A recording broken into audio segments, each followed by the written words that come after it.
संत योहन का सुसमाचार अध्याय 7। ईसा के भाइयों का आग्रह। इसके बाद ईसा गलीलिया में ही घूमते रहे। वह यहूदिया में घूमना नहीं चाहते थे क्योंकि यहूदी उन्हें मार डालने की ताक में रहते थे। यहूदियों का शिविर पर्व निकट था, इसलिए ईसा के भाइयों ने उनसे कहा, यह प्रदेश छोड़कर यहूदिया जाइए, जिससे आप जो महान कार्य करते हैं उन्हें आपके वहां के शिष्य भी देख सकें। जो नाम कमाना चाहता है वह छिपकर काम नहीं करता। जब आप ऐसे कार्य करते ही हैं तो अपने को दुनिया के सामने प्रकट कर दीजिए, क्योंकि उनके भाई भी उनमें विश्वास नहीं करते थे। ईसा ने उनसे कहा, अब तक मेरा समय नहीं आया है, तुम लोगों का समय तो सदा उपस्थित है। संसार तुमसे बैर नहीं कर सकता, किंतु वह मुझसे बैर करता है, क्योंकि मैं उसके विषय में यह साक्ष्य देता हूँ कि उसके काम बुरे हैं। तुम पर्व के लिए जाओ, मैं अभी इस पर्व के लिए नहीं जाऊंगा, क्योंकि मेरा समय अब तक पूरा नहीं हुआ है। उन्होंने यह कहा और वह गलीलिया में ही रह गए। बाद में जब उनके भाई पर्व के लिए जा चुके थे तो ईसा भी प्रकट रूप में नहीं बल्कि जैसे गुप्त रूप में पर्व के लिए चल पड़े। शिविर पर्व में ईसा का भाषण। यहूदी लोग पर्व में ईसा को ढूंढते हुए कहते थे, वह कहाँ है? जनता में उनके विषय में चोरी छिपे बड़ी चर्चा चल रही थी। कुछ लोग कहते थे वह भला मनुष्य है, कुछ कहते थे नहीं, वह लोगों को बहकाता है। फिर भी यहूदियों के भय के कारण कोई उनके विषय में खुलकर बातें नहीं करता था। पर्व के आधे दिन बीत जाने पर ईसा मंदिर जाकर शिक्षा देते हैं। यहूदी अचंभे में पढ़कर कहते हैं, इसने कभी पढ़ा नहीं, इसे यह ज्ञान कहाँ से प्राप्त हुआ? ईसा ने उन्हें उत्तर दिया, मेरी शिक्षा मेरी नहीं है, यह उसकी है जिसने मुझे भेजा। यदि कोई उसकी इच्छा पूरी करने का संकल्प करेगा तो वह यह जान जाएगा कि मेरी शिक्षा ईश्वर की ओर से है अथवा मैं अपनी ओर से बोलता हूँ।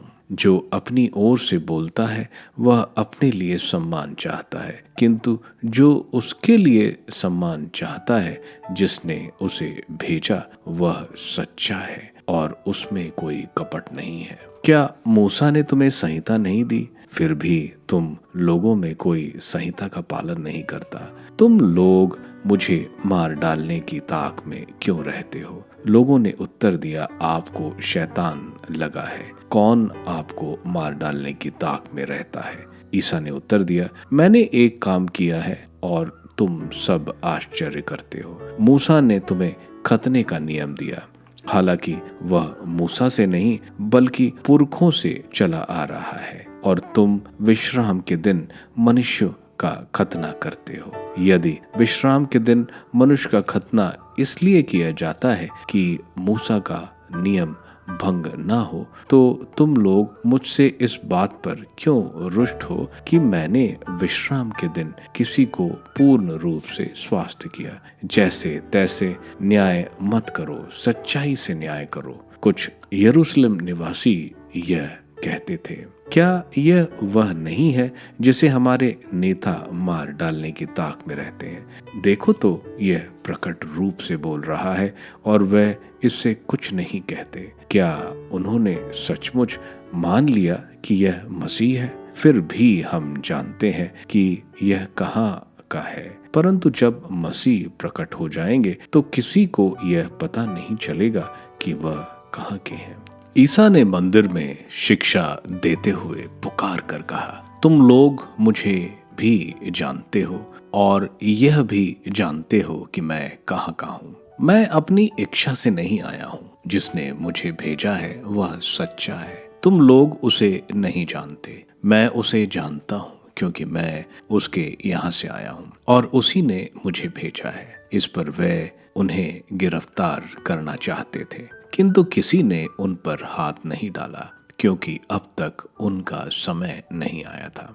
निकट भविष्य में ईसा का प्रस्थान। जनता में बहुत ने ईसा में विश्वास किया। वह कहते थे, जब मसीह आएंगे तो क्या वह इनसे भी अधिक चमत्कार दिखाएंगे? जब फरीसियों ने यह सुना कि जनता में ईसा के विषय में चोरी छिपे इस प्रकार की चर्चा चल रही है, तो फरीसियों और महायाजकों ने ईसा को गिरफ्तार करने के लिए प्यादों को भेजा। उस समय ईसा ने कहा, अब मैं कुछ ही समय तक तुम्हारे साथ रहूंगा, इसके बाद मैं उसके पास चला जाऊंगा जिसने मुझे भेजा। तुम मुझे ढूंढोगे किंतु नहीं पाओगे, मैं जहां हूं तुम लोग वहां नहीं आ सकते।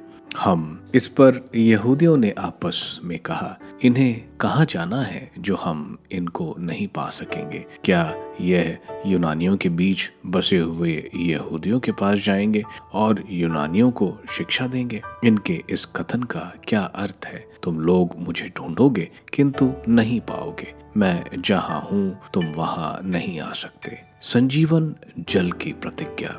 पर्व के अंतिम और मुख्य दिन ईसा उठ खड़े हुए और उन्होंने पुकार कर कहा, यदि कोई प्यासा हो तो वह मेरे पास आए, जो मुझ में विश्वास करता है वह अपनी प्यास बुझाए। जैसा कि धर्म ग्रंथ में लिखा है, उसके अंतर स्थल से संजीवन जल की नदियां बह निकलेंगी। उन्होंने यह बात उस आत्मा के विषय में कही जो उनमें विश्वास करने वालों को प्राप्त होगा। उस समय तक आत्मा प्रदान नहीं किया गया था क्योंकि ईसा महिमान्वित नहीं हुए थे। ईसा के विषय में मतभेद। यह शब्द सुनकर जनता में कुछ लोगों ने कहा, यह सचमुच वही नबी है। कुछ ने कहा यह मसीह है, किंतु कुछ लोगों ने कहा, क्या मसीह गलीलिया से आने वाले हैं? क्या धर्म ग्रंथ यह नहीं कहता कि दाऊद के वंश से और दाऊद के गांव बेतलहम से मसीह को आना है? इस प्रकार ईसा के विषय में लोगों में मतभेद हो गया। कुछ लोग ईसा को गिरफ्तार कराना चाहते थे, किंतु किसी ने उन पर हाथ नहीं डाला। निकोदेमस ईसा का पक्ष लेता है। जब प्यादे महायाजकों और फरीसियों के पास लौटे तो उन्होंने उनसे पूछा, उसे क्यों नहीं लाए? प्यादों ने उत्तर दिया, जैसा वह मनुष्य बोलता है वैसा कभी कोई नहीं बोला। इस पर फरीसियों ने कहा, क्या तुम भी उसके बहकावे में आ गए हो? क्या नेताओं अथवा फरीसियों ने किसी ने उसमें विश्वास किया है? भीड़ की बात दूसरी है, वह संहिता की परवाह नहीं करती और शपित है। निकोदेमस जो पहले ईसा से मिलने आया था उनमें एक था। उसने उनसे कहा, जब तक किसी की सुनवाई नहीं हुई और यह पता नहीं लगा कि उसने क्या किया है, तब तक क्या यह हमारी संहिता के अनुसार उचित है कि किसी को दोषी ठहराया जाए? उन्होंने उसे उत्तर दिया, कहीं आप भी तो गलीली नहीं हैं? पता लगाकर देख लीजिए कि गलीलिया में नबी नहीं उत्पन्न होता। इसके बाद सब अपने अपने घर चले गए।